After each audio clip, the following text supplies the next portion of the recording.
What's up, guys? Thank you so much for popping into my review for The Brutalist. This movie has been getting so much awards buzz and nominations for Critics' Choice, Golden Globes. I'm sure Oscar nominations are on the way, and I had the opportunity to see it on Christmas Day, no doubt. Now, I hope all of you had a great Christmas, and if you don't celebrate Christmas, I hope you just had a good day. So thank you so much for popping in.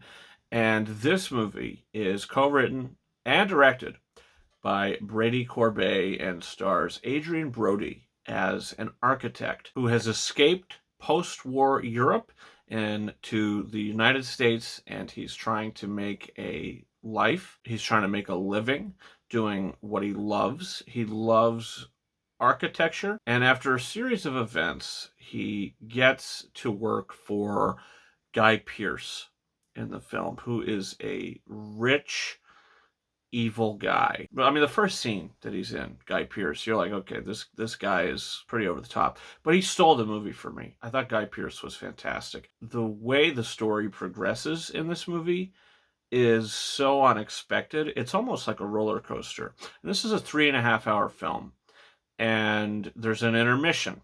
So you're sitting there, the intermission happens, and some people left. Maybe they thought it was the end credits. I don't know. Some people left. They didn't come back, but maybe half the movie was enough for them. I don't know. But there is an intermission. So it's a very long film. It's like a 15-minute intermission. It's crazy.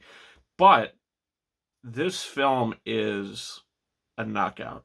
This movie is like so good on so many levels. The performances are fantastic. Felicity Jones, she doesn't really come in till the second half of the movie after the intermission, but she steals it.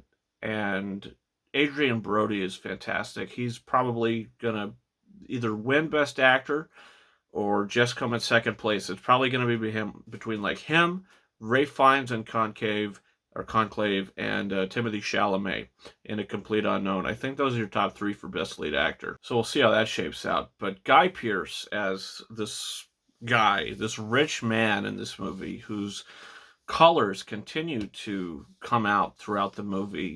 He's a shoo-in for a nomination, but he stole this movie just like Denzel Washington stole Gladiator 2 for me.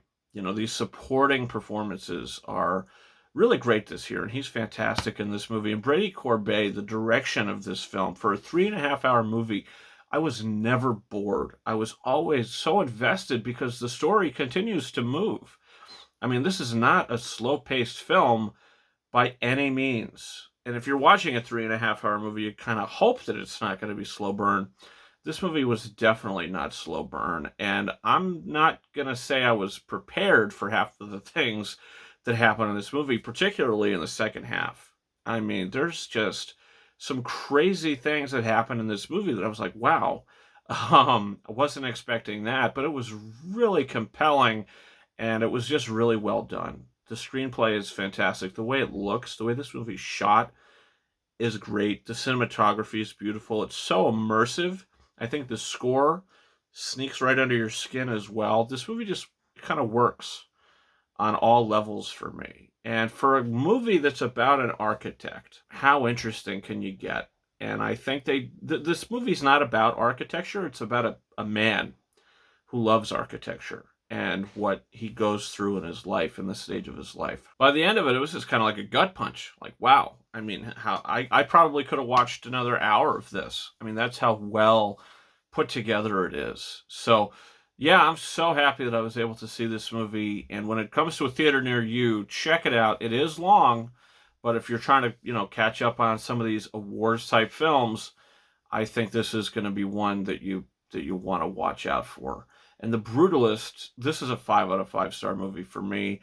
I loved it. There wasn't like a negative I had with it because all the places and everything just came into place by the end of it. Is the epilogue a little, I don't know, quick? Like, does it end like, oh, okay, like this is how it ends, maybe, but before the epilogue happens, like that whole ending sequence was like, okay, what a way to end the movie. Yeah, so the movie's told in basically 3 parts. Part 1, part 2, and then the epilogue, which is only like 5 minutes long. But still, this is a great film. And, you know, the rewatchability, I don't know. It is a long movie, so I don't know if I'm going to be able to sit there and be like, yeah, let me pop this in. Like, if you're going to rewatch a long movie, it's probably going to be, what, Lord of the Rings, Titanic. But this is great, too. I would watch this over last year's 3.5 hour film, Killers of the Flower Moon, which I thought was great. I think this is pretty great, too. And Brady Corbet, so far, I think I'd give him the win for Best Director. Some people think Sean Baker for Anora, Edward Berger for Conclave. I think Brady Corbet, just from what he was able to accomplish in this big, massive movie, probably shouldn't go overlooked. So I would give him this.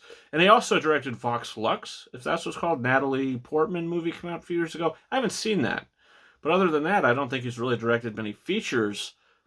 But this, I mean, this was a hell of a movie. So, guys, comment down below. Did you see The Brutalist? Do you plan on seeing it? Also, don't forget to hit that subscribe button. I have reviews for A Complete Unknown and Nosferatu coming very soon. And don't forget to follow me on Twitter and or X at RyanKing72 and Instagram and TikTok at KingOfRises131. That's been it for me. Thank you so much for watching my review for The Brutalist. And until next time, over and out.